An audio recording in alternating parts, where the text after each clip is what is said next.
ایک نوجوان تھا، اس کا حال یہ تھا کہ وہ ہمیشہ ڈر ڈر کے جی رہا تھا۔ اتنا ڈر تھا کہ میں اب مر جاؤں گا، میں اب مر جاؤں گا، موت کے خوف سے جی رہا تھا۔ یہ موت کے دو طرح کے خوف ہوتے ہیں، ایک مر کے مجھے اللہ کے سامنے کیسے پیش ہونا ہے، یہ اچھا خوف ہے۔ ایک میں مر جاؤں گا، میں مر جاؤں گا، میں مر جاؤں گا، آج مرے گا یا کل مرے گا، مرے گا تو ہی، تو یہ ڈر ڈر کے جو جیے گا تو ہر لمحہ وہ مرتا رہے گا، مرتے مرتے مرے گا، تو بڑا پریشان ہے۔ آج بہت سے نوجوانوں کا، بہت سے لوگوں کا یہ حال ہے کہ وہ پل پل میں مر رہے ہیں، ہر پل مر رہے ہیں۔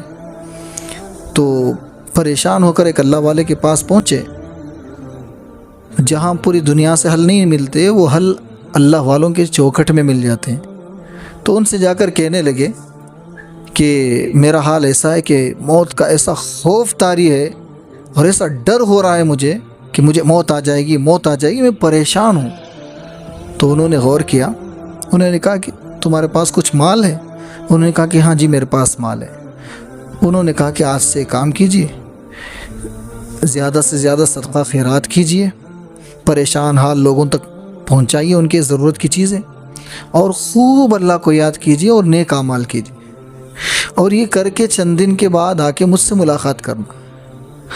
پھر چند دن کے بعد وہ بندہ آیا، آ کے ملاقات ہوئی، تو پوچھا اب کیا حال ہے؟ انہوں نے کہا کہ حضرت خوف تو بدل چکا ہے، پہلے یہ تھا کہ کب موت آئے گی ڈر ہوتا تھا، اب حال ہے کہ موت کا خوف تو چلا گیا ہے، لیکن مر کے جانے کی تمنا پیدا ہو گئی کہ جلدی مر کے جاؤں، یہ ایک نئی تمنا پیدا ہو گئی۔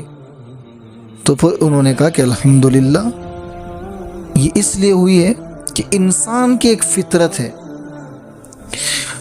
وہ اپنا خزانہ جہاں تیار کر دیتا ہے، اپنی جہاں پراپرٹی تیار کر دیتا ہے، گھر تیار ہو گیا، اب پرانا بوسیدہ گھر میں تھا، ایک نیا گھر تیار ہو گیا ہے، اس کے دل کے اندر بیچے نہیں رہتے کہ کب میں جا کے شفٹ ہو جاؤں، کب اس گھر کو چلا جاؤں۔ جب تک اپنا گھر وہاں نہیں بنائے تھے تو یہ موت کا خوف تھا، اور جب آپ اپنا گھر بنا چکے ہیں، اطمینان کے ساتھ اب آپ کو مرنے کا جی چاہ رہا ہے، اس لیے کہ آپ نے اپنا خزانہ آگے بھیج دیا۔ تو انسان کو چاہیے کہ اس دنیا میں رہتے ہوئے اپنے اصلی پلاٹ اور اصلی گھر کی تیاری کی فکر کر لیں۔